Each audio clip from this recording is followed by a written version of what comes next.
Looks like the producers didn't read the budget requests. I'm Justin. Well, at least they got green jelly at the end there in the credits. I'm Sam. How much do you think that they paid for Dino? I'm Jackie, and this is The Flintstones, the movie, on Stinker Madness. Hello, welcome to Stinker Madness. Wow. Sonia, That's shut it. Apparently she hates it as much as I did.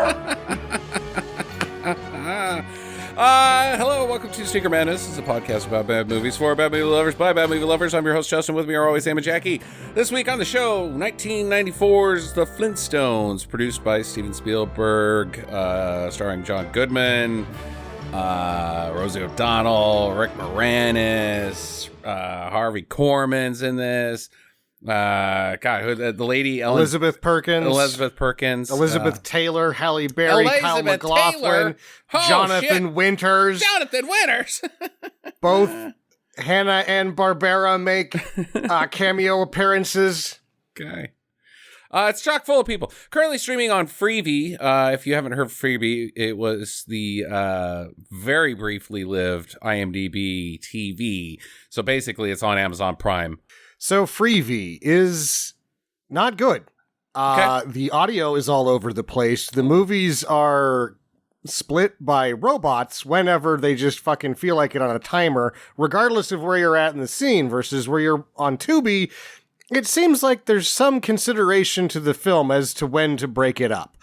Also, the commercials they're like 10 decibels louder than the fucking movie. Yeah. Like 10? Yeah. Like I had to fucking turn it down and turn it back up every commercial break. It makes me suspicious because when Amazon and Vudu first started doing free with ads, it seemed like it was all the same shit as Tubi, and they were just like, okay, we'll pay you some money and we'll just port the Tubi in. And so Amazon's like, oh, we're gonna do our own thing and then we can do some branding and backfire or fucking fix it, right? Fucking fix it. And why? It's shit. Shit. If it's your branding and you're trying to expand your brand, why switch it from IMDb TV? Because Jackie can't say IMDb, it's IDBM to her, and so it's confusing to a certain demographic. Why Freevee? It's stupid. Why Freevee at all? Just free with ads on Prime. Yeah, just put it. Yeah. Why? Because it's a fucking shit mess, so they had to brand it as something else so they don't get dragged down. It's like, don't do that. Just fucking fix it before you quote-unquote ship it. Because that's the thing in software now. We're like, oh, we're shipping. Well, you're not shipping anything. You're releasing. You're hitting a button. You're hitting a button. But yeah, they shipped crap. They shipped crap, and they put a crappy logo and a crappy stamp on it. And it sucks. The logo is bad. Yeah, you're right. Okay, back to the Flintstones, because that's where it's at. Sam, what can you tell us about this thing? Joel Silver started this little development hell in 1985, and eventually, after he got Steven D'Souza to write the first script. Steven D'Souza, of course, wrote film favorites such as Commando. Why wouldn't he be the guy for this? And that anti-Hillary Clinton movie. And wasn't there a new one? No. No, I think you did a different guy. Different guy. Dinesh D'Souza, sorry. Yeah. Try to keep up here. Different guy. Spielberg gets a hold of it specifically, and it seems because of Arachnophobia he produced that. I don't believe he directed that. But no, I don't think he did. He's like, he meets Goodman, and he's like, I found my Fred Flintstone. And Goodman's like, what? He's like, yeah, you're going to be Fred Flintstone. And he's like, do I have to? Right. And he's like, well, I mean, if you don't do it, we're not going to make the movie. And he's like, okay, let's just not make the movie. I'm not a big deal yet. I don't think I want to. I got this King Ralph thing lining up. That seems promising. I think this is Arachnophobia is before Roseanne, isn't it? Oh, or is it like right at the beginning of Roseanne? It's right in there.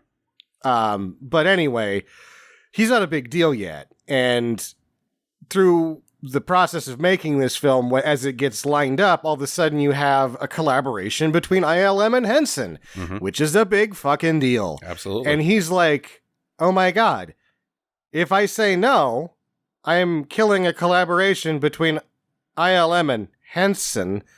I have to fucking do this. Oh my God. Yeah. So, like, he's the linchpin on this whole thing getting made, and Spielberg's like, it's going to be great. We get ILM. We get Henson together. You're Fred fucking Flintstone. It's like, yay, me. I guess this is probably going to really advance my career, even though I want nothing to fucking do with it. So they go ahead with it anyway. What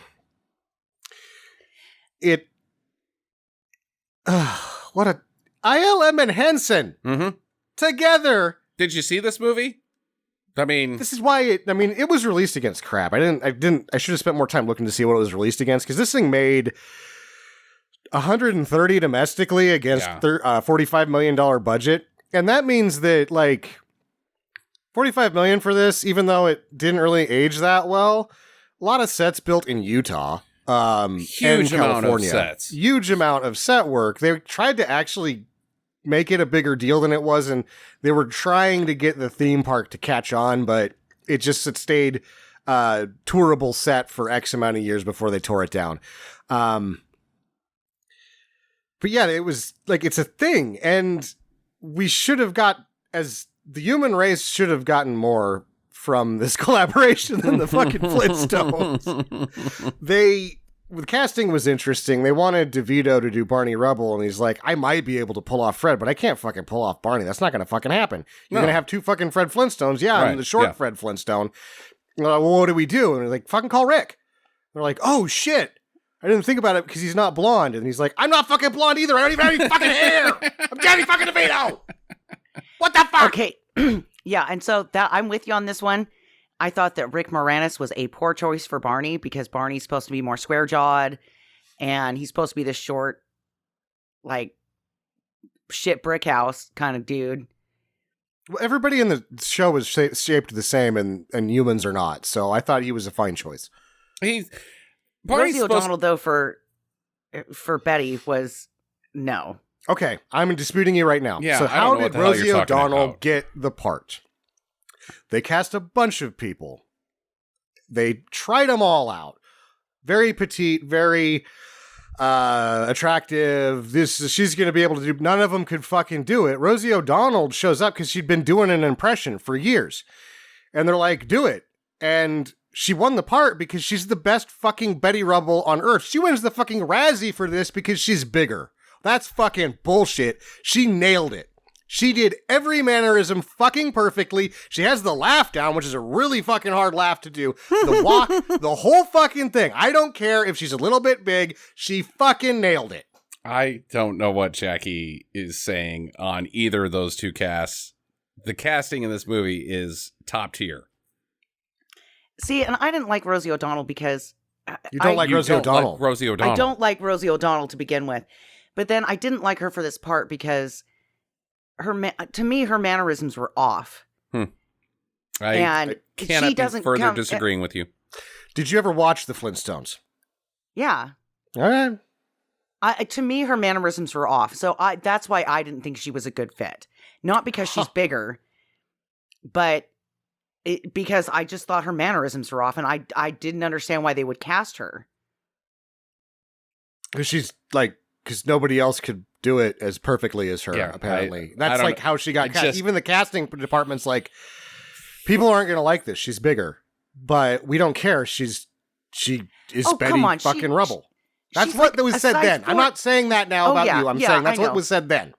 But, to me, that's kind of super bullshit, because I'm on board with you, Sam. She was maybe a size 12 or a 14 in that movie. It's not like she was extremely fat or anything. She still had nice curves. She still looked nice in her Betty Rubble outfit. Just to me, like, her face, the way she moved her head bothered me. I don't know why, but it did. Well, now that body style is like just called thick, and it's very desirable. So, 1990s Rosie O'Donnell is apparently like a lot of people's time machine hit list. I'm not saying that she's not making mine, because I'm kind of thinking about it right now. Like, Rosie, you just made the hit list, babe. I love you. Right. Hearts across time. You don't like wieners, so that's too bad. Hearts across time. Hearts across time. Is that your, Rosie O'Donnell? Is that the name of your new 80s cover band? Oh, that's great. And I should only sing songs about Rosie O'Donnell. TM. Yeah. I feel like I'm dedicating most of the boring bullshit to her, because she got you know, when she was doing the daytime TV thing, she has to pander to a certain thing. So she got, like, a lot of the people that were her real fans kind of got away from her. And then when she quit doing it, she then got a huge reputation for being like Bitchzilla, which I say, good for you. Yeah. Good for you. Right. Keep it up. I mean, like, you go. You do you, Rosie. Think about Janine Garofalo. Like, she got fucked, right? And it's like, dude, be Bitch City, dude. You got fucked. Be it. You got jobbed. Thanks, Harvey, you son of a bitch. Well, and I think half of the people that are like trying to tweet retaliate against Rosie O'Donnell are doing it because they're actually afraid that if they're in the same room, she would fucking punch him in the face and knock him out. Yeah, could be. All right, let's move on from Rosie O'Donnell. Obviously, Goodman's great. Obviously, I think Rick Moranis is great. Who else? Kyle MacLachlan. Let's go there. Does this character exist outside of this film? Okay. That's the problem that this movie has, is it has a bullshit story that doesn't work with the Flintstones, and that's where Kyle MacLachlan and Halle Berry live. Halle Berry plays Sharon Stone because Sharon Stone was unavailable. Like, she's like, yeah, I got another thing. What's your... It's a big thing. You don't even worry about what that thing is. It's big. Maybe it was Basic Instinct. Maybe it wasn't. Maybe it was 94. getting her fucking hair done because she was like, fuck off. Goodman's not allowed to say no. I'm fucking saying no. So I was probably the only one that noticed this, but Halle Berry's hair, there was some kind of weird problem going on there throughout this film. Because she starts off with like super short. The weird problem was happening in my pants. No, it's super short and it's plastered onto her head, right? And then it's feathered, and then it's feathered the other way, so it's flipping down onto her forehead. And then at one point, it looks like somebody just tried to stick it all up all spiky. And I'm like, what the fuck are you doing? Like, pick a hairstyle for this character already. My God. I think out of the three of us, you were the only one looking at her hair. Because I didn't notice any... Wait, she had hair? Oh, yeah, no, hair. She has eyes, too. I swear to God, she has eyes. I'm just going to get this out of the way, but there's like 3 looks that are always going to be like, gah. And one of them is like a frost witch. The other one is like the sorceress from He-Man, you know, the no pants thing. And then last is Jungle Girl. And Jungle Girl is arguably the best out of all of them. Jungle Girl is a great look. Yep.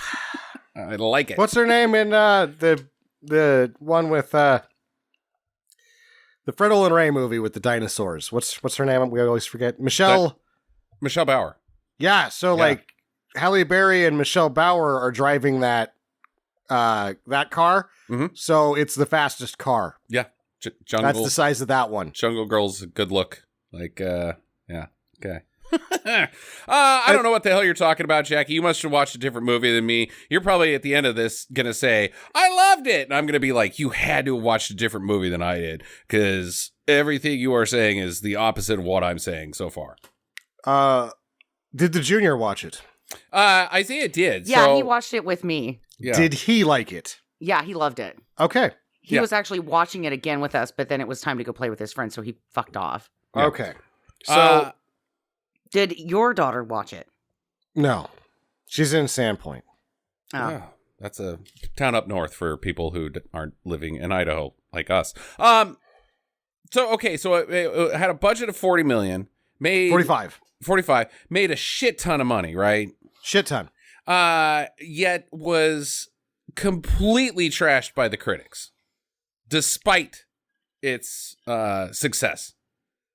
I feel like I can go back in time in my memory and just remember, like, the Jurassic Park dinosaurs and the Muppets are going to be together in a movie. Right. That's how they build it. If you aren't there, you're square. And we were all there, and we were all like, huh.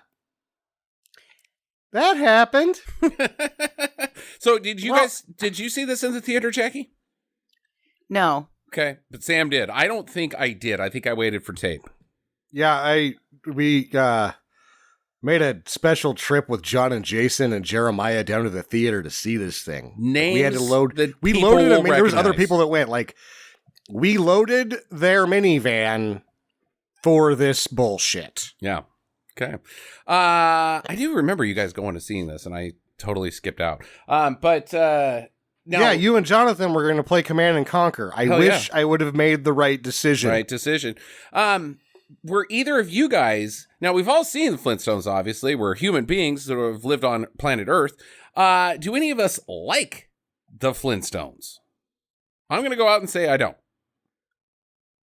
I remember watching it when I was a kid and I liked it. When was the last time you watched one? Oh, probably not for 30 years. Yeah, okay. Sammy? I'm going to like it because without it, we will never get The Simpsons. Well, that's true. But that doesn't mean you like the show. You just like its historical significance. I don't hate the show. I don't hate it. It's just that now a man of a certain age would rather go back and just watch the Honeymooners when Jackie Gleason still looked good enough to put on screen. Yeah, it is just the Honeymooners, isn't it? The Flintstones. It's just the Honeymooners, yeah, and but he doesn't have to show up as much. Doesn't punch his wife as much. Yeah. What's the plot? Like, what happens on a typical episode of the Flintstones? Fred's an idiot. Mm-hmm. Barney secretly bails him out. Wilma still loves him anyway. And then he borrows money from Barney and they all get ribs. Okay. So not real complex. They go to the Water Buffalo Lodge and they bowl. Okay. So pretty almost non-plotty. Like the stakes in a Flintstone episode are not very high. It's the Honeymooners. The stakes in the Honeymooners is what it takes to stay married when you hate your job. And you're married to Fred Flintstone. Okay. All right. That is not what we have in this movie. No. This movie is very different from that. I have one more piece of the boring bullshit. Okay. I hope it unlocks. It's a piece that is a puzzle piece that it should unlock some of this. Okay. All right. This should be the most, and I would have just glossed over it had I not felt that this is the most important piece of this. You have Brian Levant, who's the director. Mm-hmm. When he gets signed on to this, because he's a huge Flintstones guy, he enlists, even though there's been several drafts of the film written that have been disposed of, he takes an 8-person writer room. And then that room just keeps growing and growing. And then there's moving, revolving chairs over the course of X amount of time. Rick Moranis was in the writing room a couple times. Okay.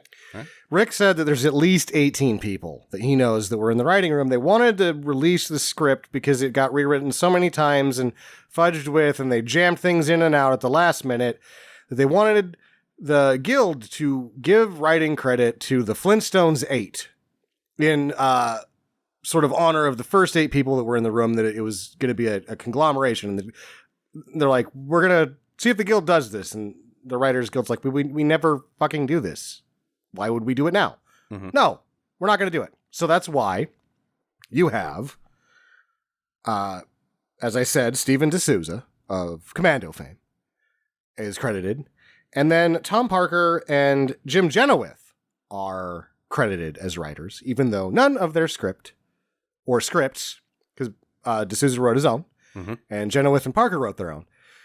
They wrote the 2 complete drafts before the movie got made with its big writing room, and so the Guild, by Guild rules, was like, that's who wrote your movie. The guys who didn't write your movie. Ah. Okay. All right. So they're like, pick a head, pick assistants.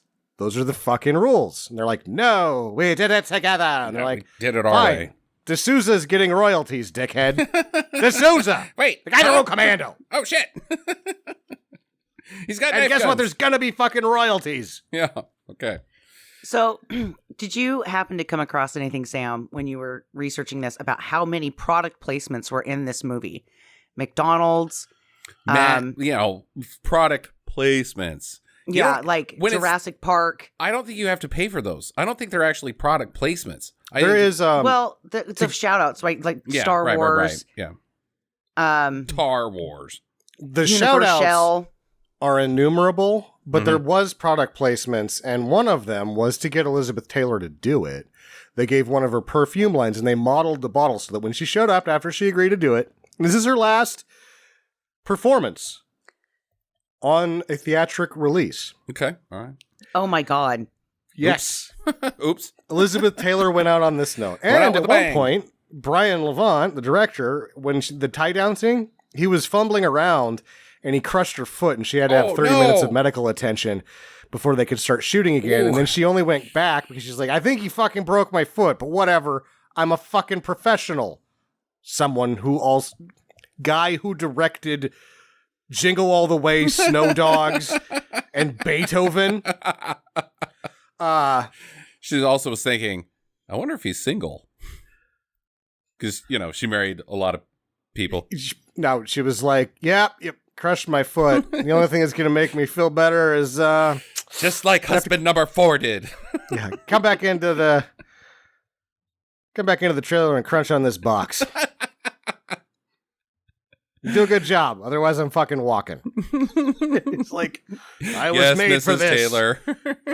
Yes, ma'am. You don't tell She still Elizabeth Taylor looks no. good. Her is Cleopatra. Like, swing. Anyway. It's kind of like that lady, Jackie Collins from Dynasty. She still looked good when she was older, too. Oh, that's amazing, Jackie, because guess who's in the fucking sequel of this movie? Joan Collins. Joe Collins. Really? Yeah. Yeah.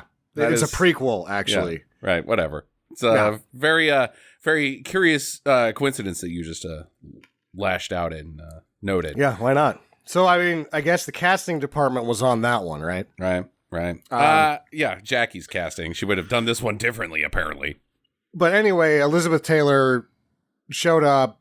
They did a Flintstones like little foam bottle of one of her perfumes. It's in one of the shots, and then gave her this huge gift bag. And then she agreed to do it, but she wouldn't take any money. She took her demanded salary and donated it to her AIDS foundation. Very nice. That's cool. Yeah, she was very friendly and helpful person. So there's another question that I have, though, because this was released by Universal, and if you've ever visited Universal, right, they have their cars that are on the tour, the backlot tour, and I'm kind of wondering, because they made such a big deal about the cars in this movie, like one gets shit on by a pterodactyl. There's a lot of shots with them. A lot of driving in this movie. Yeah, in the car, and then they show off the new yabba dabba do car, right? The fancy sports car that Fred goes out and buys, and that's in like a ton of shots. So what happened to the car? Or the cars that they made they did for this movie? And as I said, that they tried to keep the set open to stage another theme park, and it didn't work. So they crapped what they thought was crappable and kept what they thought was keepable. So my understanding, honey, you might have missed this because you've got the attention of a squirrel. Is that when we were on the tour, the cars that are sitting out in the sun and cooking and rotting are none of them are made out of plaster of Paris or plastic or whatever the hell these guys are made out of. They're actual vehicles made out of sheet metal that at the end of the day, all the paint's going to die and get peeled away and look like crap, but the car is still going to exist. And if they ever want to bring it inside, they still can. They just got to rattle can it, Yeah. These are not going to make it out in the California sun for longer than a month.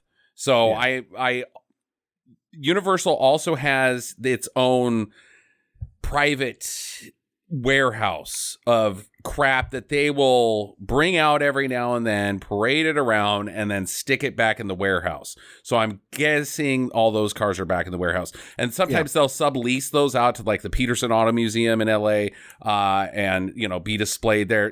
Particularly the Batmobile.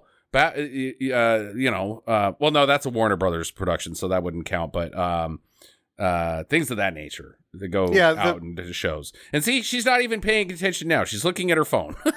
She's trying to prove you wrong, but we'll see. The idea is that, the paint's the only thing that's going to go bad on these things, and they could be repainted. So they just keep them out of the sun as much as they can. It's not just steel construction, but this is on the front end of HDU, which is high density urethane, which is a sculptable foam that once you treat with a hardening primer, turns rock solid. Like, most of Las Vegas is made out of high density urethane foam or low density urethane foam with a more hardener. And that all you have to do when it starts looking shabby is pressure wash it and repaint it. because it lives up to that sun abuse, and the sun is the thing that kills stuff. Tell that to the cars that are parked outside of the Universal Tour. They don't look good. No, they don't. Well, the most that I can tell, and I don't even know if this is the right car, the Flintstone Mobile at Beyond Bedrock, which is not the one that we just watched, has been there since 2012. The car and the sign next to it are the work of Mark Klein. Fred Flintstone's car is outside the Bedrock Car Wash at the intersection of Route 11 in Lexington, Virginia. Yeah, that's a totally unrelated vehicle. So, good facting. I'm glad you checked me on that one with even wronger information. One of the Megaforce dune buggies sand rails is outside of a pawn shop. Yeah, I wonder who told you about that. Me, because I've seen that was it. Delta Force shit. Yeah, it's parked just south of Huntington Beach. It's an Army Navy surplus store, actually. Sam. Oh, it's not that's a bitchin'. pawn shop. Yeah, Yeah, it's not a pawn shop. They had grenades there, not live grenades, but there was a bucket of grenades inside of that store. They got a bucket of grenades at the one in Garden City. What the hell, man? You got and then like stop the person up, paperweights. Hey, grenades to the person, and they're like, I'm like, hey, you know that car outside? You know what that's from? And they're like, leave, sir. We don't care. We're totally stoned right now because it's California. I think at the surplus store in Garden City, they have one of the grenades that's been made unlive, taking the explosives out on a piece of wood, and it says complaints department. Pull pin for service. And I'm like, you should make more of these and sell these. And they're like, do you know how many fucking non-live grenades we sell a year? We don't need to move these things move themselves, bud. Fuck off. Also, your complaint department, I'll just ring the bell. Yeah, exactly. And then they like look at me like, you can go ahead and pull the pin. Yeah. See what happens. Tough guy. Like, no, instead I shall buy this airsoft gun. Thank you, sir. I'll buy these pants for fishing. Last question I got that, oh no, shit. Now I forgot it because we got so distracted there. Is this, think about this. This is 1994. And now this movie has been basically done 1,000 times now. There's no creativity in Hollywood. You know, everything's a remake or a reboot or, you know, blah, blah, blah, blah, blah. Taking a property and making it into a movie. Is this ground zero? No. Think about, is there anything before that? I can't think of anything. He-Man, Masters of the Universe. Okay, yeah, He-Man. That was a big one. Okay, there's been, and that, you know, I mean, how many times because Judy Garland's Star is Born, wasn't that the second one? Because it was on stage before that or something? Well, just doing a remake of something, but taking a IP essentially and converting it into a media that is not what it was originally. I mean, He-Man I can kind of give a little wiggle room to because the concept was always, we're going to make this good enough to put it in a movie theater because we all want to be George Lucas and sell toys. I mean, it was all about the toys. It was about making money. This is our but this was not. And I mean, Transformers the movie was before Masters of the Universe as well, I believe. Right, but that was made by the same people that made the cartoon. That was just a long cartoon. This was, to me, this is totally something different. I mean, how long? When was the Flintstones? We're talking like early 60s, right? 94. 60s, 60 to 66. Yeah, so it's Hanna-Barbera. So when they were really popular. Hanna-Barbera, she's on the time machine hit list. I hate you both. Hanna-Barbera, you seen her in a bikini? The bikini wasn't strong enough, let me tell you. Especially when she did Jungle Girl. Hanna-Barbera. Cow leather, still busting out everywhere. Barbera. What was your point before you? I would like to refrain from what I was going to say. Okay. Because now I've been put in my place so severely that I am shamed. You're thinking about Hanna-Barbera now. Like, wait, what? You're like, why was I looking at Halle Berry's hair? All right, let's just do this. Hey, hold Okay. on, before we go All right. anywhere. She looks the same. She looks the same, She's right? like 50-something, and I'm like, please. Like, my God. Her and Selma Hayek. Holy you don't goodness. You don't need hearts across time, Sam, with them. You just need to No, they're Get a androids. restraining order? get a restraining order, right? No, like, everyone I said about Rosie O'Donnell, if she was listening, she's like, oh, thanks, sweetie. Halle Berry's like, what a fucking creep. Which is why I like Rosie O'Donnell better. She's nice to me. She doesn't call the cops quite as often. No. She has. She In has. her- When she not near as decides much. she can't kick your ass on her own.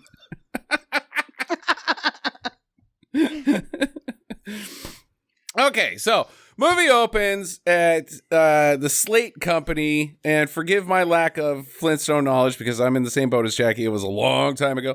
What do they do at the Slate Company where Fred Flintstone works? They're making rock houses.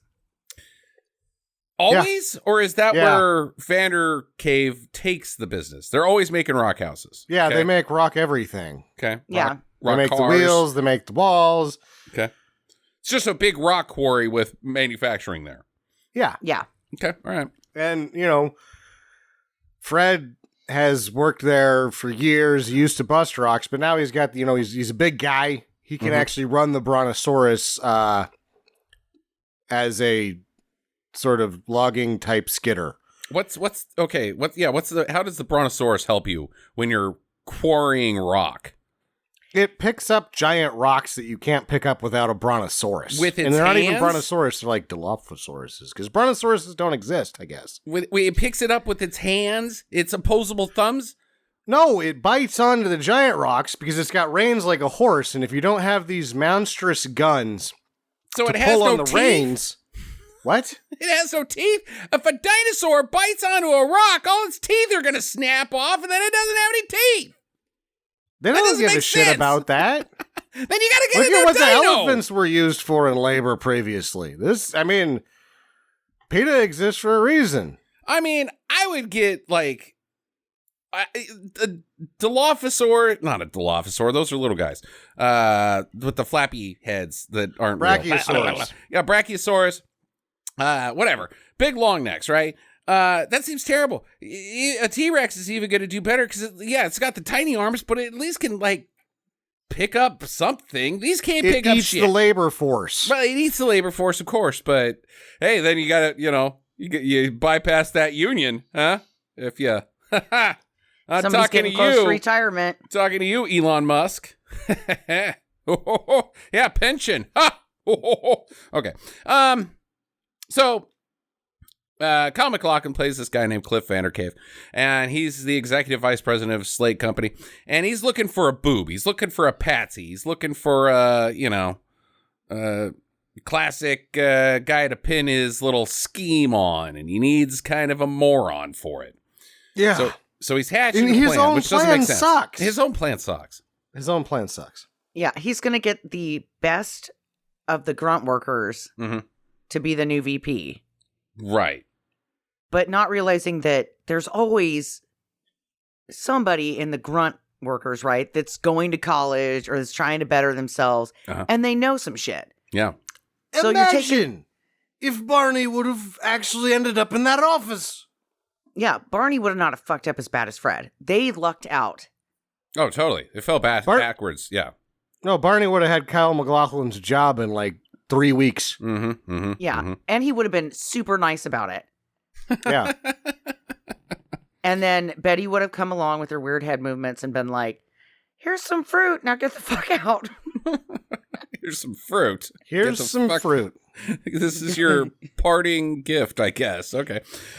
So it's quitting time. Fred does the slide down the back of the dinosaur thing, jumps in the car, goes and picks up his family, blah, blah, blah, does the running pedal thing. It's all very movie. Takes the family to the theater where Tar Wars is playing. Hey, get it, guys? Tar Wars. They don't own the rights to Star Wars. And then the movie that they're watching is the start of our movie, which already started. Right? I guess. Yep, by Universal.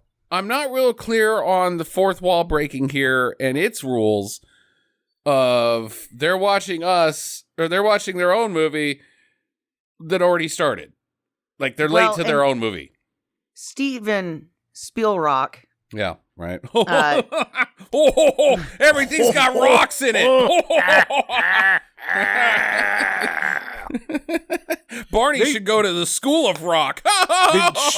They shouldn't have put Jonathan Winters in this movie. They should have put him in every audience that watched this movie to elicit laughter, because no one was laughing. Yeah, right. Even he was doing a bad job with the best fake laugh ever. Right. Wasn't Jonathan Winters the bum? Yeah. Yeah. The pig squeals him out. Mm-hmm. Yeah, it's Jonathan Winters. Okay, so then Fred... What about Bull from Night Court? Bull from Night Court is also in this. He is. Yeah, okay, I thought so, but I wasn't sure. Richard Mole. Then Fred and Barney, they're driving around, and Barney's talking about, hey, buddy, thanks for being my best buddy. I'm adopting a child, and without you, that wouldn't have happened because I needed a wad of cash, I guess, and I didn't have a wad of cash, so you gave me a wad of cash, and now we're adopting, and you're my best friend ever. And Fred's like, just don't tell Wilma, because I'm a terrible husband. So my question then is, if they just have to show that they have the cash, why can't Barney just give it back after they get the kid? Right? Why does Barney keep in the money? Right. And, like, I'm sorry, but I would notice right away if a large chunk of money was gone out of our savings account. Uh-huh. Like, maybe they had to use the money to, like, buy cribs and beds and a bunch of other shit, and they're like, we have to prove that we have this much money to buy all this shit for the kid. And he's like, don't worry about paying me back. Well, don't take that one and be like, wah, off to the side. Don't they have, like, Walmart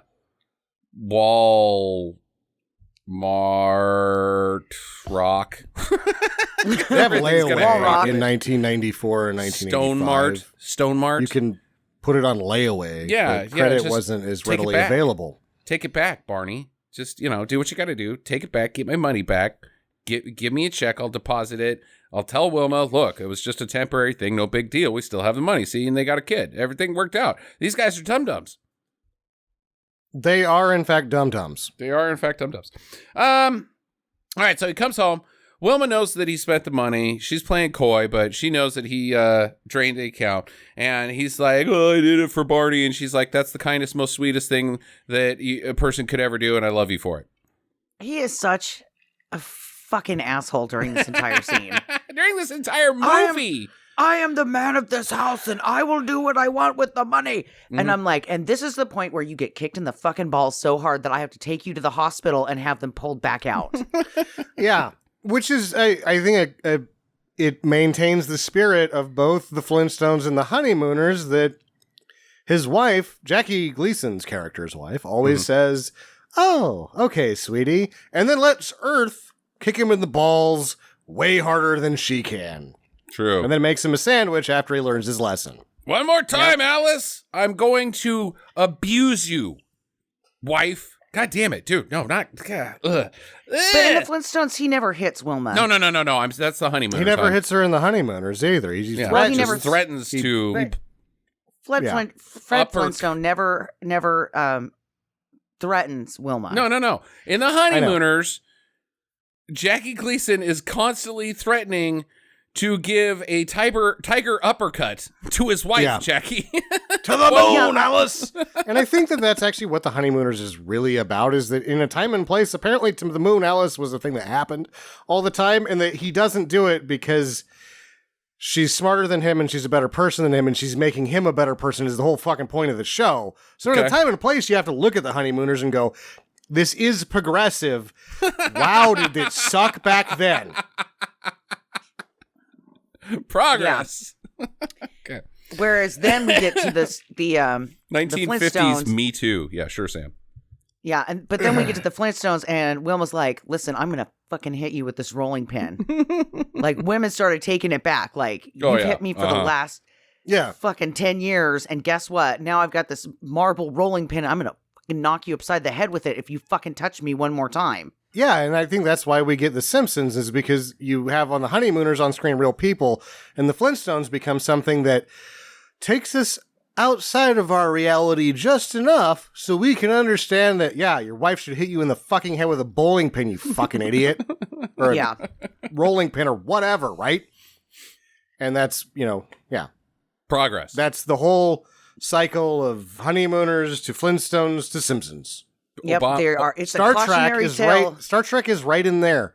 Morality tales taken out just enough that we don't realize that the TV is telling us all that we're assholes.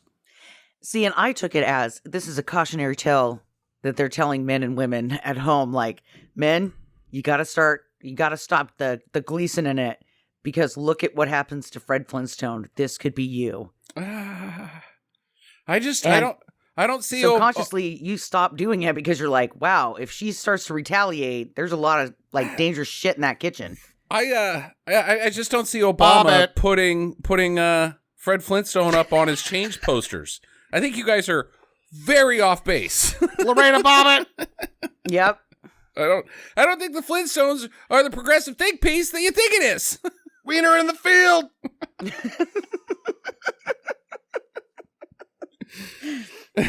Daddy, what was that? Oh, that was a bug. That bug's got a huge cock. In its mouth. Wait, what? No, it was just a cock, Sam. There was no bug. The penis hit the windshield. There's a stink bug on his wiener. Medics reported that. We found it. There's stink bugs all over it. They're eating your wiener. You want it back? You want it back? Here it is. We're going to put it back on. It's a little chewed up. Some dogs got to it. It's okay. You'll do porno. And no one will watch it because they don't want to see. They don't. They don't want to see that. Okay, all right. So the rebels everybody goes to the adoption agency and they meet Bam Bam. And he's a terror, just like the cartoon. And then there's he's awful montage, and it ends with him being not so awful. He loves his mommy, and it's cute. Yay. And she loves him too, even though he destroys everything. I hated Bam Bam, the casting for Bam Bam. I hated this kid. One, Bam Bam has white hair, and he's got like a little man ponytail thing going on the top of his head. Mm-hmm. Man bun. Yeah. Yeah. What the hell happened to, like, oh, we got to make Rick Moranis blonde for Barney, but we're not going to take the time to get this kid a wig that you could probably have recycled from any classic British snob movie and just move the bun up a little bit? Or just give him a haircut. He's a kid. Yeah, just give him a haircut. Yeah. And I also hated Pebbles too. It was like they wanted it to be an Olsen twin, right, but they couldn't get the Olsen twins, so they just got this. It was like, well, in real life, the twins that made it out of this thing really didn't do other movies and didn't have any sex tapes, so their lives are better. I'm sorry. What? The Olsen twins have sex tapes? No, they made it out of that too, but a lot of the child actors have sex tapes. Oh, yeah. Pippi Longstocking, sex tape. Danny Bottaducci. He probably had like 40 sex tapes on that guy? Yeah. Screech. God rest his soul. And Sniff! Yeah. Screech and Sniff? What? That's what it's called. Oh, no. Screech and Sniff, because he's got poo-poo in his sex tape. oh my You got God, the poo in your sex tape? Oh, no. That's so gross. Classic Elizabeth Taylor quote there, Sam.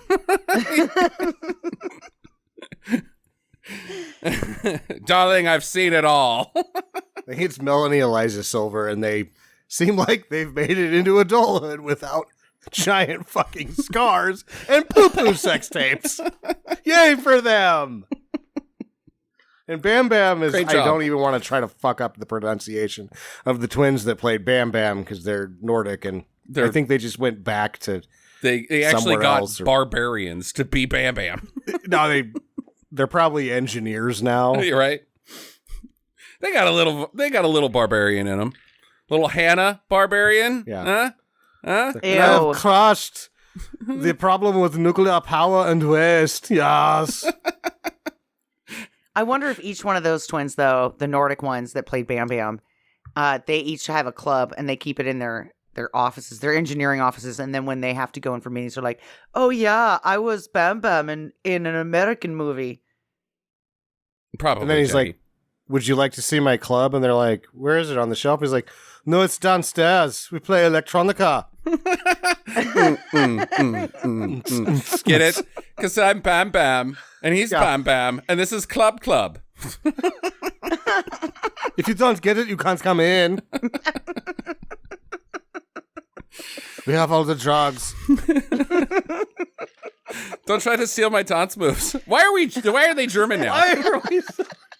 They're not German. I don't They're think Nordic. I'm from Norway, and I don't really have a Norwegian. Doopa derpa doopa.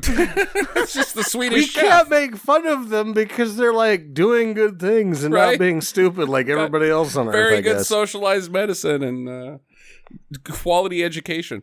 Yeah. Those idiots. those Nordics are so stupid. We're doing this. Oh, I am in Germany and I'm making fun of you. Yes, we have dance clubs.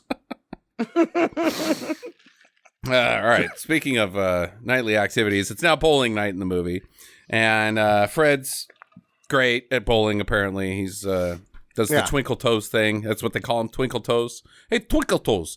And then he wins the thing against a bunch of cavemen, and then those cavemen sell us insurance. Oh my God, you're right. They do look exactly like the Geico insurance cavemen. You guys miss those guys? I don't. I don't. Hated those guys. Hated those guys. That's Val Kilmer, right? He just played all the parts of the Geico caveman. And then Barney reads this poem to Fred. And he's like, "You're my best friend. You've done the best, you're the best that's ever existed." Blah, blah. It's all rhymes. And Fred starts crying, and they're really good pals. He's done really good by him. Ew. No one's going to ever get you down. Yeah. No, ew. I don't know why John Goodman couldn't just cry like normal tears during this scene, and he had to cry Vaseline or whatever the hell that was all over the floor, like grody alien goop. Did you see a shower in the Flintstones household? Yeah, that's just sweat. Yeah. That's just by the time it makes it to the ground, there's that much human filth on it. Yeah. Ew. Anyway, I was grossed out by that. You should see my hair after I don't wash it for 2 days in a row. I could recolor leather by rubbing my head on it. Mm-hmm, mm-hmm. Ooh, there you go, Sam. You can see mine today. Yeah, no, you're not nearly as greasy as me. That's because you're Italian. I once waxed an entire... Racist! And also accurate. It's all the cheese. Yeah, It makes you slippery when wet. I don't know where Jackie, I'm if you going. don't- God I damn couldn't it. think of sexy. Oh my sexy to God. say about I cheese. I I'm actually sorry. have jokes with punchlines sitting here, and I'm letting you talk, and you're like, I started talking and didn't have an end to what I was talking about. I'm on a show. All right, so we're going to try to move a little fast forward here. Basically, what happens is Vander Cave comes in and says he's got a plan to find his next VP, his Patsy. He doesn't say, obviously, the Patsy part. And he goes down in front of the men working down at the quarry, and he's like, all right, you're all going to take a test of business stuff. And gives them the test. They start taking it. Fred's terrible at it. He's really struggling. Barney sees he's having a bad time, and Barney's apparently a pretty sharp cookie. So when the test is done, he looks at Fred's answers, and he's like, Jesus Christ! And switches it up with him, because he's going to repay him for the adoption thing when he could actually just give him his money back. But he's going to do this and thrust his best friend into a situation where he is ill-prepared and will probably end up making things worse for everyone. Also, moving the only guy that can hold on to the Brontosaurus with those massive pythons of arms. Absolutely. I want to give a shout out. John Goodman's had some fucking pythons. Yeah. Yeah, I noticed that too. Like, I was expecting, when he was doing the scenes in the with the B-52s, they were on stage, and you look at him and he's doing the flex thing, and he's got, it kind of made me think, He could He's chuck got a man. guns. He could chuck a man. John Goodman, he's never really made the wow sexy guy list until today on the Flintstones. Okay. That's a nice thing to say to John Goodman. I'm sure he would enjoy hearing that. He's also from St. Louis, where we live. And, okay. He's the voice at the aquarium. Yeah. So anyways, the test time, we come back and, Fred Flintstone's the guy. And whoever scored the worst is dum-dum. And it was actually Fred that scored the worst, but now he scored the best because of the switcheroony. So now he's the executive VP of industrial procurement. Sounds fancy. Quizzical. Yeah. Yeah. Does anybody know what that actually means? Industrial You buy procurement. tools. You procure industrials. You're going to be buying tools. You're the tool buyer. Okay. You're going to do research on which tool is going to work best for your company and then buy that one. Mm-hmm. And then make sure that all of its parts are constantly coming to you at a good supply chain, all that. Okay. So if you're that person now, you've actually jumped out of the side of a building. You're currently on your way down while listening to Stinker Madness, and thanks for taking your last few moments. Yeah, I to know. Spend some time with us. The pavement is going to be like a blissful heaven. Just wait. You know, Yeah, it's coming fast. Especially after Jackie tells one of her jokes. Then you're like, oh God, pavement, can't come fast enough. Why did I go to the top of the building? I could have gone halfway and jumped out there, and I would have skipped that Jackie joke. Don't worry, I'll think of another one soon. Oh, great. That way I'll get the next jumper as well. For the next batch. Okay. All right. So he starts work as this VP. He's got his own office. Halle Berry's his secretary in sexy jungle girl outfit. And my favorite part. Okay. The Dick to Bird. Dick to Bird. Yep. Harvey Korman is the voice I of love the the Dick to Bird. He was my favorite. In the credits, they say that Harvey Korman is only the voice, but he's got a cameo in the department store, too. Oh, I missed that. Yeah. Okay. A bunch of shit. So Harvey this- Korman. Harvey Korman's second appearance on the shows, he had 3.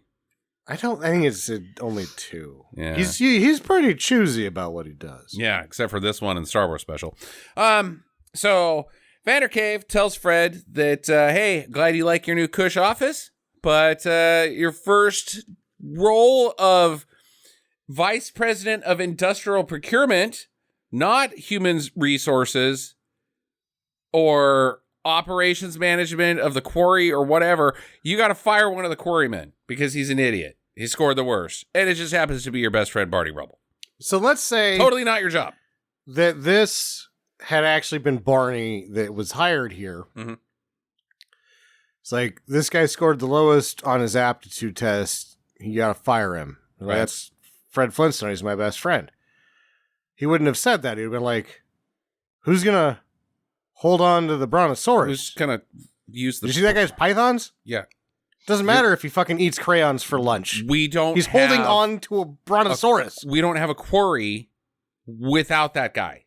Yeah. I don't care what his test scores were. Are you paying him more? Because he scored, you're an idiot. You're fired. I'm actually firing you. I'm fired. usurping your... Yeah, get out of here, Kyle MacLachlan. Mr. Slate, this man is an idiot. I don't even need Mr. Slate. Just get the hell out of here. I'm security. Because I'll go back into, watching the Flintstones. Mr. Slate and Fred Flintstone know each other. He'd be like, Mr. Slate, he wants to fire Fred. Yeah. And Mr. Slate's like, who are you? You're not even in the show. You're fucking fired. Halle Berry. Great hair, by the way, though. I've lost all of the semen in my body. I need to walk away and fall down now. Okay, all right. So he comes home. There's a big surprise party for him for this thing. Barney and Betty give him this nice rock briefcase, and he's like, I can't accept it. You guys don't have any money. And they're like, we got plenty of money. He's like, no, you don't. You're fired. Okay. He's like, actually, that's my money, and I'm going to need that back now. Yeah, also, where's the money that you could just give back to me, and this whole thing could have been averted, dude? You don't actually owe me anything because you could just give me my money back. You got your kid. Is this He's briefcase feeling filled bad. with hundreds? Because that's what I need. Yeah. Well, and, if you really think about it, Barney's a ding-dong because he could have been up there running the show, and he could have paid Fred back in, 2 months. He doesn't have to pay in 2 months. He's got Fred's money. He didn't spend it, Jackie. They said, we need to see 20,000 shells for you to get a kid. And he opens up the briefcase. And he's like, 20,000 shells. Closes it. Here's your Bam Bam. And then, gives the money back to Fred. The Barney switch in the test is true to the source material. He's always doing something stupid when he did something smart so that he can do something smart later. But Gotcha. Okay. All right. So it's all good. Like the Barney firing thing goes fairly well. He's like, dude, actually, you know what? I fucking hated working there. I thought it was a dead end job, and you kind of actually did me a favor because I was thinking about writing my novel.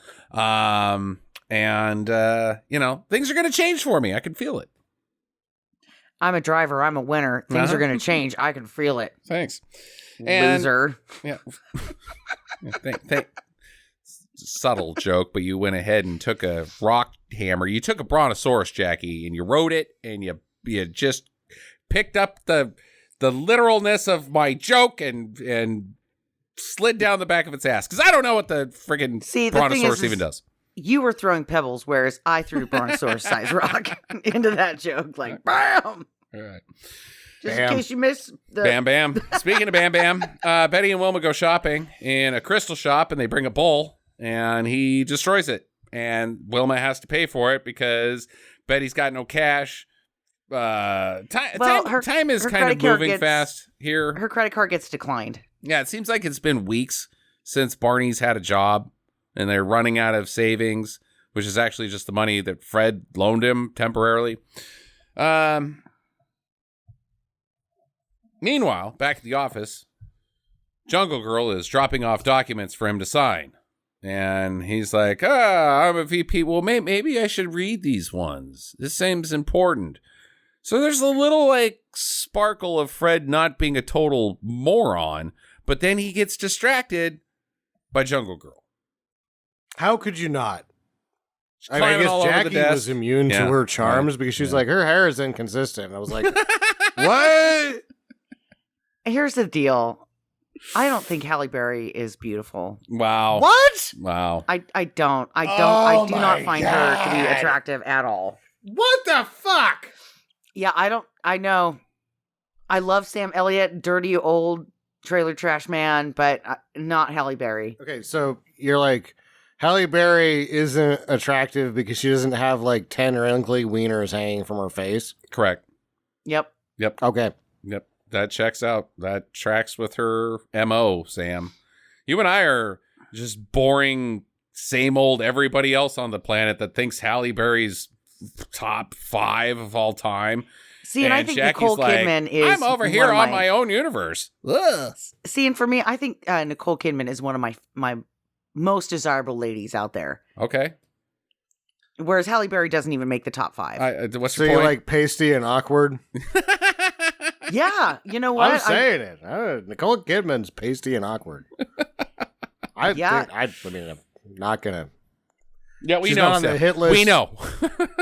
I mean, she's not on the time machine hit list because I would still bang her now. But Yeah, you're not. You should watch that. It's like Galestorm or Strong Wind or some bullshit with her and Sam Neill when she's actually young, or BMX Bandits because she's in that. Sure.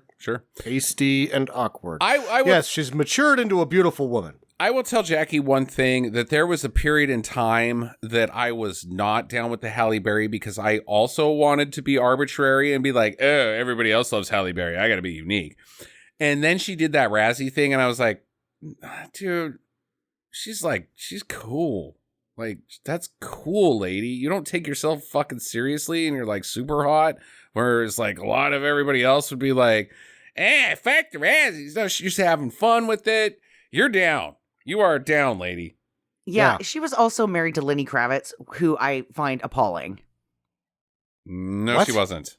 She wasn't. She Laura was. Dern was married to. Yeah, that is. Hold on. That's some All right, internet no, happening. They dated right or there. something, and then he dumped her, and that was a big deal. Yeah. So Lenny Kravitz I dated thought that everybody. Lenny Jackie. Kravitz and her had kids together, and they were married at one point. No, that is Lenny Kravitz had kids with Laura Dern, Bruce Yes. Dern's No. daughter.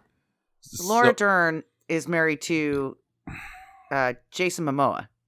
Oh my God in God! heaven! In Keep heaven. looking at the hair. Jeez, are you fucking kidding me right now? What are you doing? What are you doing? Jason Momoa is not married to anybody. He was married to what's her face from Head of the Class that got beat up by Mike Tyson. Robin. Lisa. Do you Robin guys Givens. even know Robin who Givens. Jason Momoa is? I don't think you know who Jason Momoa is. He's Aquaman. He's 20 fucking years younger than everybody you're talking about. There is no Including- possible way. including Robin Givens. But Robin Givens and Jason Momoa have even been in the same room. And I think Robin. That is nanners. You guys But have gone I full thought she was nanners. married to No, but doesn't Lenny Robin Kravitz. Givens have a kid with Lenny Kravitz, and that Jason Momoa is like? That It's gone kid- full circle, but Halle Berry has nothing to do with any of it. Halle Berry was married to Lenny Kravitz when she She did was not. Swordfish. Yes, she was. No, she No. wasn't. And he said, "Take your bra off take your ladies out for the movie." Oh my! Take your ladies out for the movie.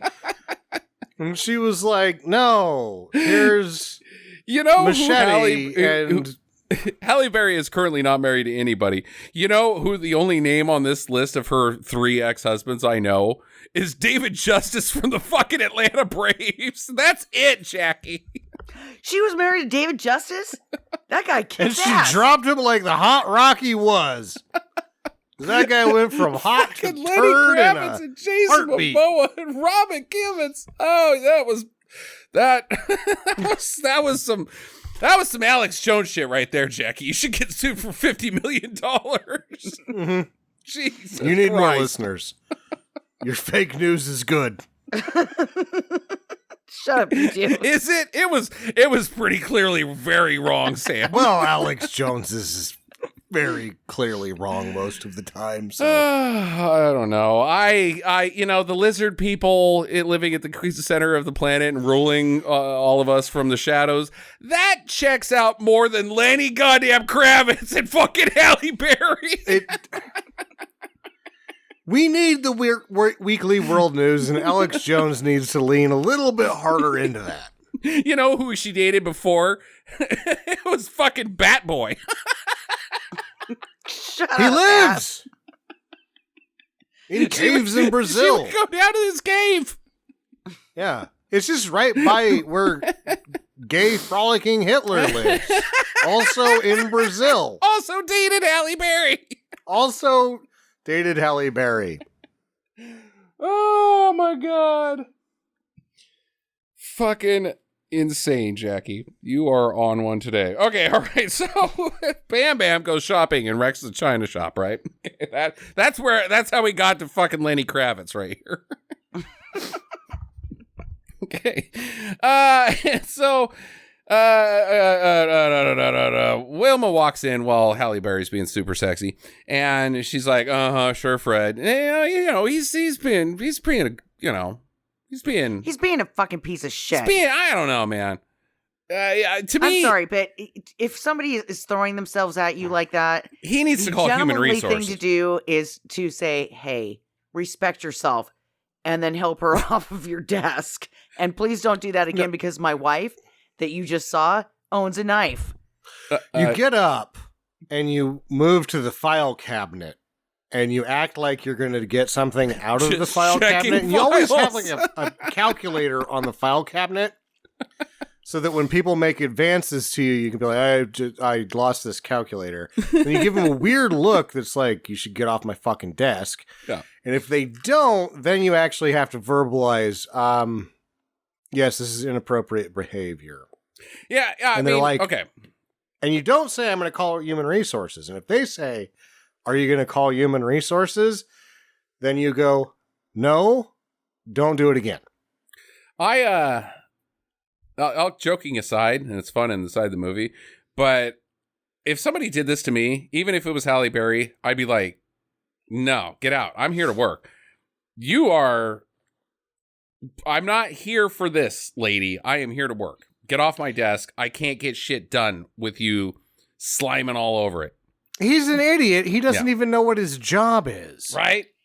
Yeah.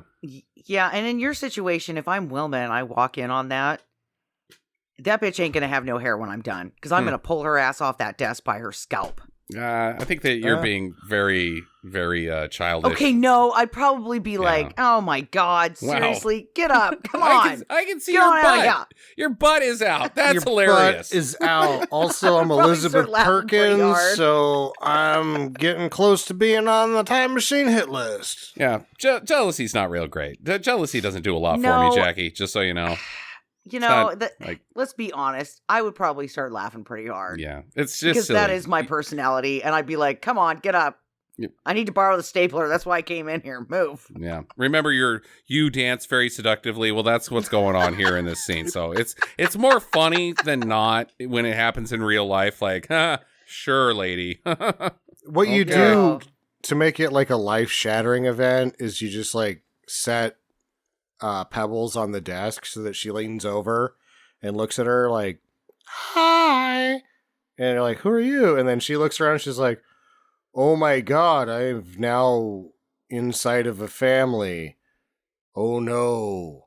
Right. Oh, like the homewrecker ploy. Homewrecker ploy. Right. Okay. Yeah. All right. None of that. All right. So later, and the rebels are now living with them, blah, blah, blah, blah, blah. That's what this whole scene is about. Later, skipping ahead again, because goddamn, nothing happens. I think we should skip ahead, like Megaforce, ahead. Yeah. What happens is Fred turns into a bigger piece of shit than he was before. A huge amount of money, and he uses the money goes to his head.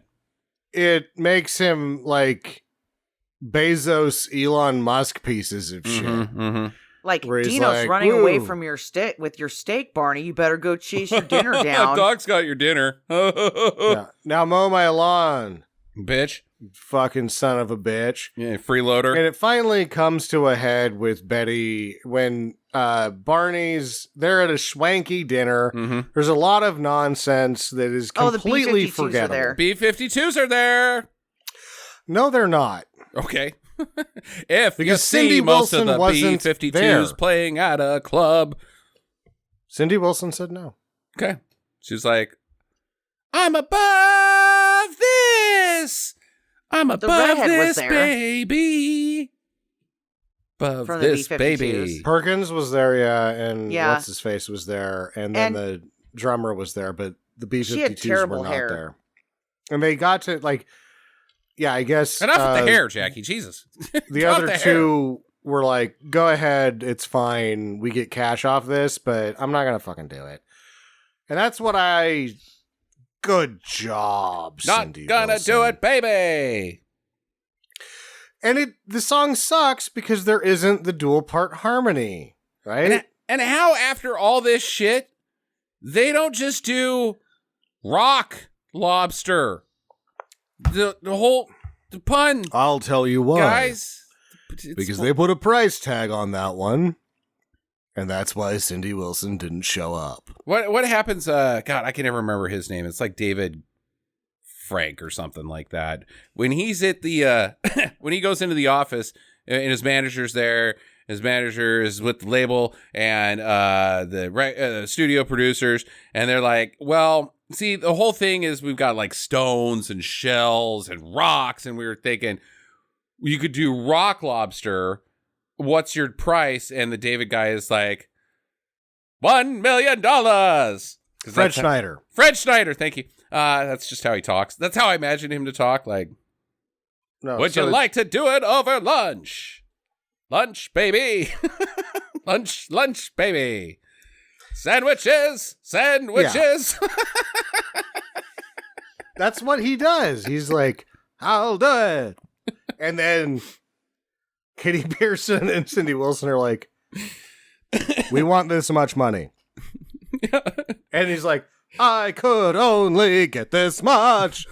Wow, and that's Cindy's a lot like, of money. I guess he gets 2 of the 3. And he doesn't get rock lobster because that's twice as much as the first number I said. Right. Okay. All right. So Barney's working there as a busboy, though, and that's how this all gets going. And oh, you're slumming, yeah, whatever, Barney.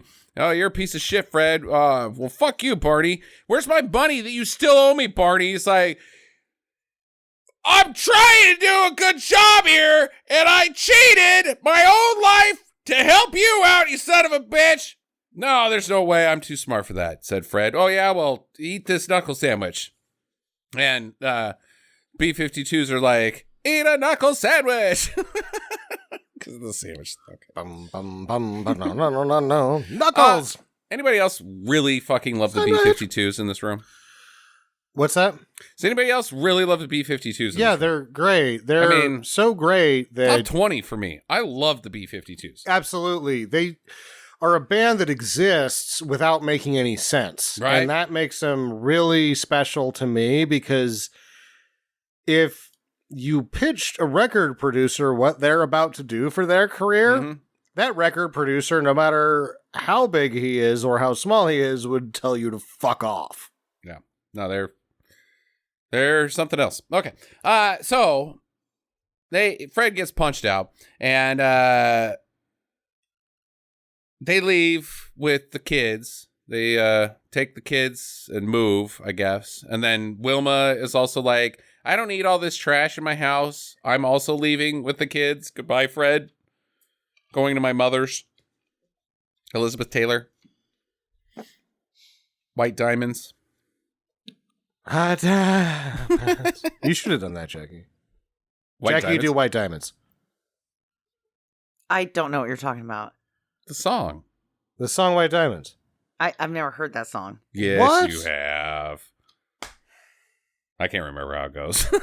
I've never heard that song. I have no idea. I thought you were talking about the commercial she did for her White Diamonds perfume where she took off her earring and she walked by the table and she put it down between these two guys that are playing cards. She's like, this has always brought me luck. And then she walks off. That's right. But she's just left like a $2 million diamond earring on a table. Elizabeth Taylor, she's got like 700 of them. And my memory only remembered probably Lenny Kravitz going, White Diamonds, for the commercial. Where he just says that the one time. I fucking hate Lenny Kravitz. They tried to get Frank Snyder. I'm going to go my way. He's like, White Diamonds. And Elizabeth Taylor's like, that is not going to work in this commercial. Sorry, B-52. Come get your white diamonds at the store this weekend. You look great. They don't make any sense, and they're beautiful and majestic, the B-52s. All right, I love them. Fred drives to work. Everybody hates him. They're revolting because he fired all of them. And he didn't do it. He didn't know that he was firing everybody, but they all hate him. They're storming the castle. And he goes in, he confronts Vandercave, and Vandercave's like, hey, buddy, you signed all those documents. Turns out you've been embezzling this whole time. The cops are on the way to bust you. And I got all your money. I got all the money from your procurements. I don't know how that works. I'm not really sure what my own plan is here, to be honest.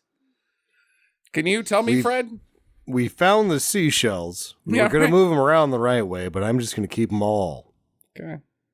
Not really sure how that worked. I could have circumnavigated this movie by just keeping the seashells. And they're not even seashells. They look like little fucking sprockets, which I think is a call out to the Jetsons, but come on, man. Blunt well, Ninja and Stars. the other call out to the Jetsons in this movie is the ice cream truck that Barney is driving during the lynching. Yes. It has the Jetsons. Yeah, it does. As it comes up. During the lynching. That is... During the lynching. During the lynching. Just the casual lynching that is about to take place in this movie. Boy, does this movie have it all and none at once.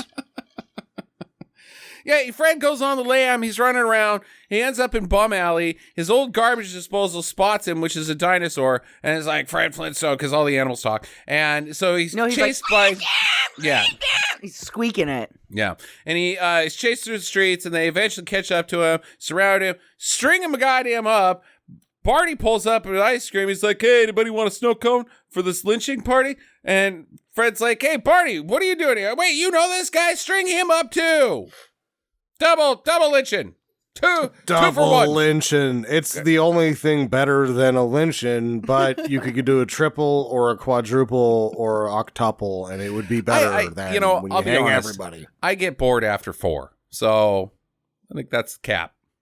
What if it's like simultaneous octuple lynching? No. I mean, then you have like...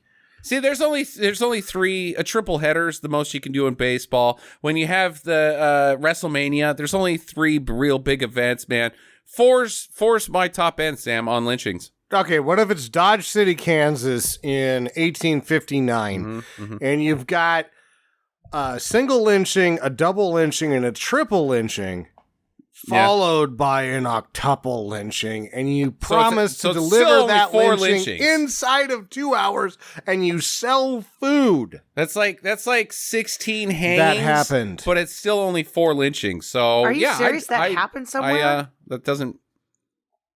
Yeah, that seems like fucking ridiculous, dude. Have you? You were just joking. Have you Public been to entertainment America? used to be murder in America. Yeah. Have you been here at all?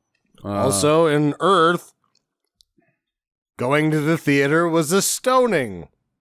Well, here's your price of admission. It comes with a stone that you can throw at this person to kill them. Every time the king would chop off his lady's head, the entire city of London would show up, honey.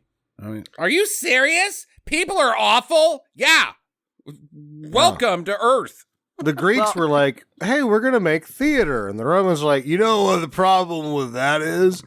There wasn't enough grisly death. So we're going to bring it back a few 100 years and give the idea of the theater, but it's a coliseum full of death. Animals and people. It's a pile of blood and death. Well, they had to do that, Sam, because as everybody knows, it's called Blood and Circus. Or Bread and Circus, excuse me. Yeah, and everybody knows. They did that because the poor people were starving, and so they would give them a loaf of bread and a day of entertainment to stop them from rioting in the streets. Yeah, okay. All right, let's move on. They're about to get hung, and Wilma breaks into the office and steals the Dictabird and runs out with it, and she skids sideways and does the thing from last week with the wink and a gun and brings the bird out. The bird's like, I'll talk after you kick my ass. Tells all Let me tell you a story about intrigue. Yeah, he does the whole C-3PO thing from Return of the Jedi. Yeah, which was awesome. Dictabird was my favorite. Toronto Bosch. He runs a little bit, and you're like, Henson Company, this is interesting. The wire work is bad. The Shaw brothers are not jealous, though they're very aged at this point. Yeah, are you talking about when they're at the quarry later, and he's walking around, the bird? Because that looks terrible. Oh, the bird running was what I was talking about. Yeah, at the quarry. Yeah. Yeah, okay. Yeah, it was terrible. All right, so they had a wire work puppet. They go home. Didn't work. Their house is ransacked. The kids have been kidnapped. There's a note, ransom note says, meet me at the quarry, bring the Dictabird, and you get your kids back. They show up the next day. They sleep all night. That was. I mean, they had a good nap in between. And they show up in the morning at the quarry. The kids are on a death trap, and he's like, "Give me the bird, and I'll give you the kids." Deal. And then he flips the switch, and the kids are now riding on the death trap, which is the shitty manufactured house machine that he designed. The most perfect machine that had ever been designed, that he would have weighed way more money on had he not tried to be a thief. Yeah. He then decides, I will sabotage my own beautiful design. I will not be Henry Ford. I will be El Chapo. Henry Pord. Oh my God. I couldn't come up with anything right there. It was like, what do you do? Henry Stone. Steal it, right? Like Henry Rock. Rock. Oh, yeah, I came up. Here's the part of like my plan is to like, I'm going to start working for a company, and I'm gonna like work my way up to executive, Right. and then I'm gonna like design the greatest manufacturing that has ever been seen. Something we And still don't then- have. And then after that, I'm just going to use it as a ruse to steal like half or maybe 5% of what I could make for designing all of the work that I'll already do. Something And that I'm would gonna, change like, the move world. to like Rockruba or something. And then I Rockapoko. probably will get killed by the natives. Or get This malaria. is my plan. Yeah. Good thinking there, Vandercave. All right, so he gets the bird, he hits the switch. The dads do a bunch of hijinks, which is just them injuring themselves repeatedly, trying to stop this machine. I'm just going to go ahead and get to the end where Fred blows up the goddamn machine because he already blew up the machine while he was when it was in scale. And Barney dives off, gets the kids off. It blows up. It causes concrete to exist suddenly and covers Kyle MacLachlan, who becomes a statue. Yeah, so they invent concrete. There's poorly produced live action into cartoon that doesn't work ever. And I guess resolvency, if that's a word. Yep, Dick DeBird tells everybody the truth. Halle Berry goes to prison, which the prison people I'm sure were not sad about. All the people get their job backs because now they've got this new material named concrete that's going to change the goddamn world. And Fred, do you want to be in charge of concrete production? He's like, no, I want to be that dinosaur guy. Also, I could put in a good word for my bud Barney here, but I'm not going to.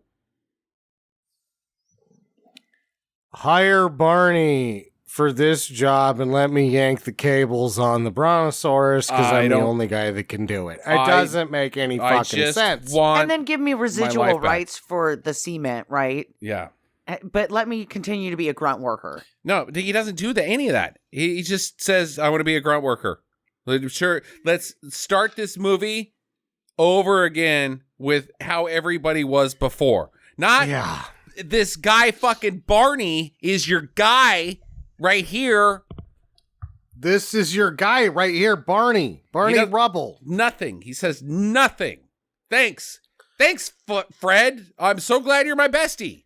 And what's worse is that when he walks away, Mr. Sleuth goes, that's the best executive I've ever had. Right. No. Yeah. Also, they told you everything, Mr. Slate. You can actually independently make your own decision to hire Barney 100%. Rubble Yeah. as the executive. You don't even need to give Fred the job. You don't need to give anybody the job. It's concrete. Like, just make it and sell it. Like, whatever. And it happened on accident because both of those idiots blew up the existing thing. So it doesn't belong to anybody. Well, but Fred could have taken the job or given it to Barney. Either way, the two of them could have split the residuals and been rich beyond their wildest dreams for the rest of their lives, but they never had to work again. Fred doesn't want that. I get that. But he never asked Barney, hey, bud, do you want to be the executive or do you want to be super rich? I'm making decisions for my own life, but I don't, it changed me. I get that. You, though, I shouldn't be making decisions for the Rubbles. If we're basing this all off of hair color, Sam is Fred Flintstone and you're Barney Rubble. How would you guys resolve this? I'd be like, Sam, you're Fred Flintstone because you got black hair. I'd be like, this is the guy. And then look at these pythons. Hello. And then yabba dabba doo. No, you're Barney, Justin, because you got blonde hair. But I just got promoted. He is going to be the executive. My friend, I'm going to go out and my yank friend a bunch promoted of chains. me to executive. I now get to do the yabba dabba doo.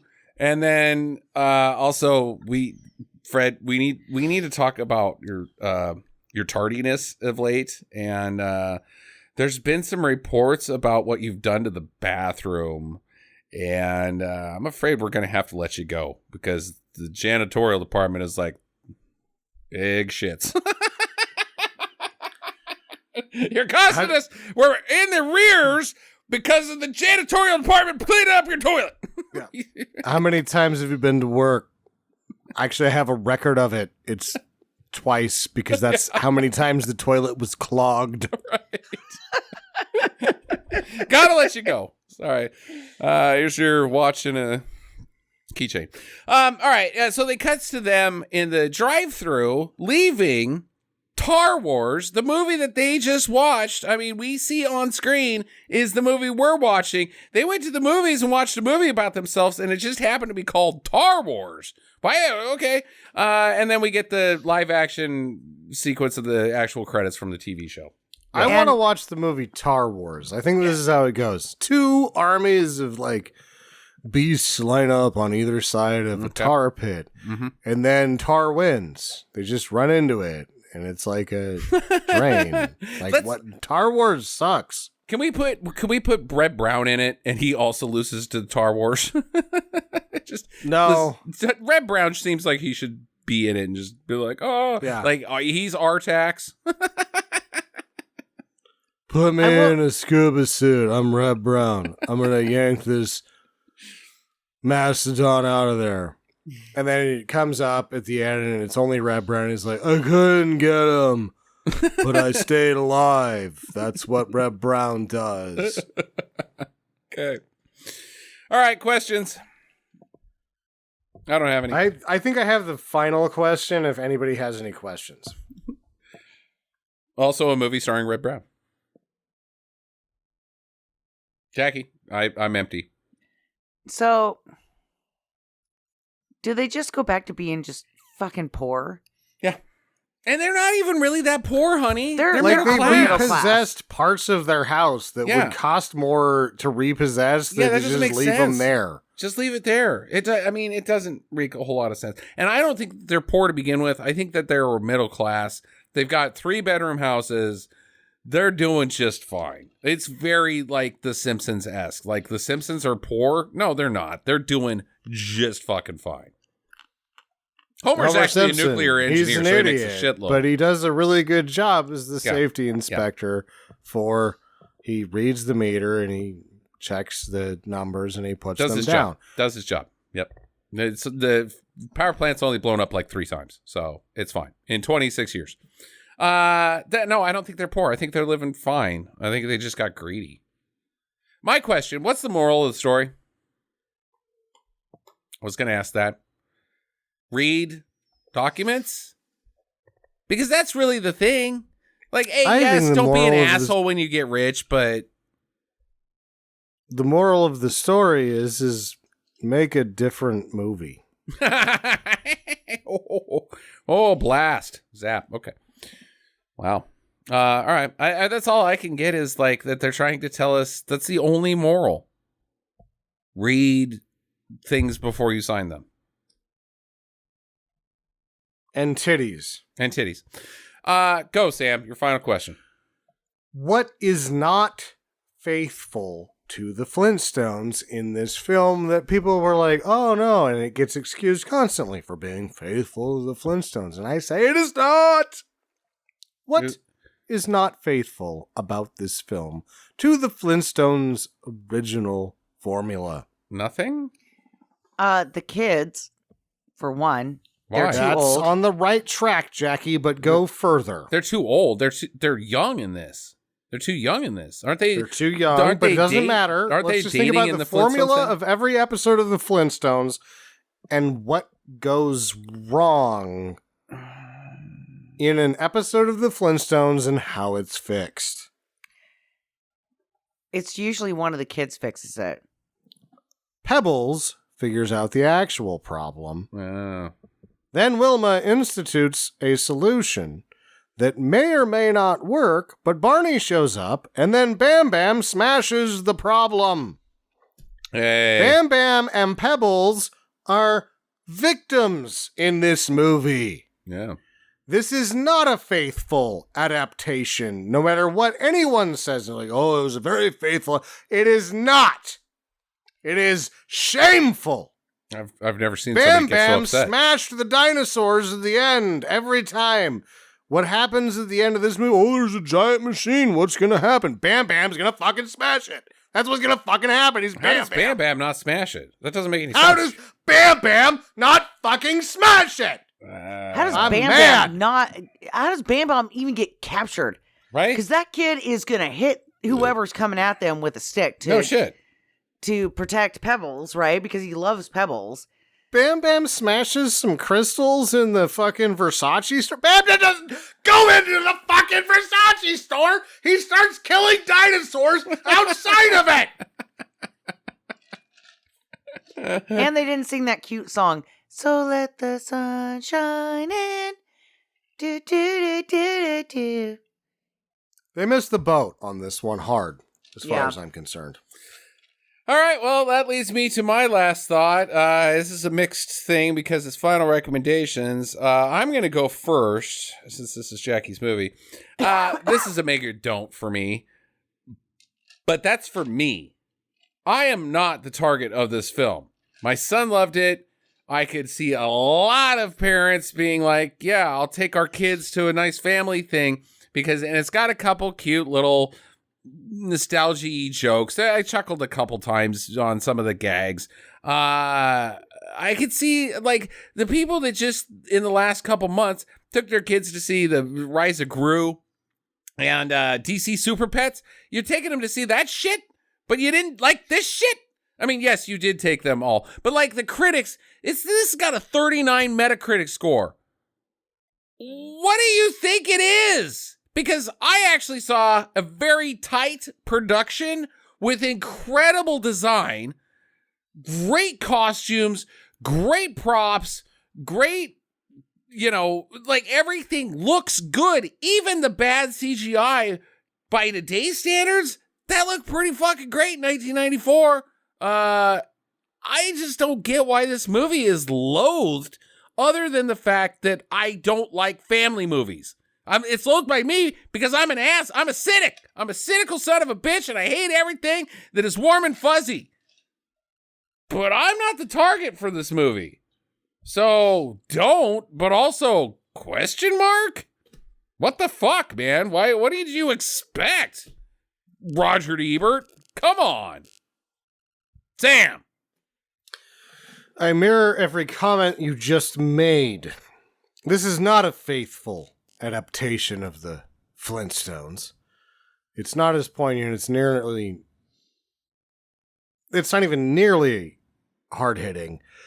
But if your child is age 6, then to 10, you should watch it. Yeah. If you're a listener of Stinker Madness wondering if you should watch this film no, for our lampoon, it is a don't. it's a don't. But I just don't understand the hate. Jackie, go. Other than I hated it. You're right. Our son, who is 9, loved it. I personally thought that I'm with Sam. It was not an honest adaptation, and it bothered me, especially Bam Bam not having white hair and how terrible Pebbles looked with her weird hairstyle. Jesus like, Christ. dude, no, her hair sweeps over to the side and it's got a ponytail. Like, how fucking hard is it to do that? You've obviously dyed that child's hair. So go the extra mile, you fucking asswipes. Maybe it didn't test well. And I don't know. I'm just upset that it's Elizabeth Taylor's last theatrical release. That is. Ugh. It's just, I mean, to me, that is just heart-wrenching and Yeah. sad. Oof. And if you're the average Stinker Madness listener, the answer to this is no, don't watch this. No, it's not for you. It was really, I mean, like, we were 40 minutes in, and Justin looked at me, he's like, there's still an hour left of this fucking shithole. And I'm like, yeah. And then it was like, should we start drinking now? Or should we wait till we start the podcast? We'll wait till the podcast. I don't want to get too fucked up before we start. Yeah, I would put this in the bottom 10 of all the movies we've reviewed that I don't want to watch ever again. And again, under the caveat that it's a fantastic production. This thing is tight as shit, and nothing Fantastic. is wrong with it other than I hated it. The wire work is not great. The Shaw not brothers great, are not jealous. Come on, 1994, man. And you're The lifting a man Shaw that weighs brothers are not jealous. 350 pounds off the ground. I am fine with the wire work. Those are big ass wires that you got to. But they did the John wire work Goodman on the Muppet people too, and it didn't work. It's just Okay. whatever. All right, fine. All right, that's the end of the show. It's not the end of the show. No, it's not. I'm amending my statement. Not just age 6. It's 6 to 11. Yeah, 6 to 11. 6 to 11. 6 to 11. If your kid's 6 to 11, see if they like it. Then you get to watch it and see what we think about it, Now- and see what you think about it. Now, if your kid is 6'11", don't watch this movie. Get that kid into the pros. Or watch the movie Hustle with Adam Sandler, because that is fan-fucking-tastic. But only for tall people? I don't. What is? Or anybody that likes basketball. Okay, all right. All right. Next week on the show, it is my pick, and we've got one that I've been sitting on this one. It's called Drive. It stars Mark Dacascos and Kadeem Harrison. Currently streaming on Tubi TV. So check that out. In the meantime, Dacascos. Dacascos. In the meantime, get to the chopper.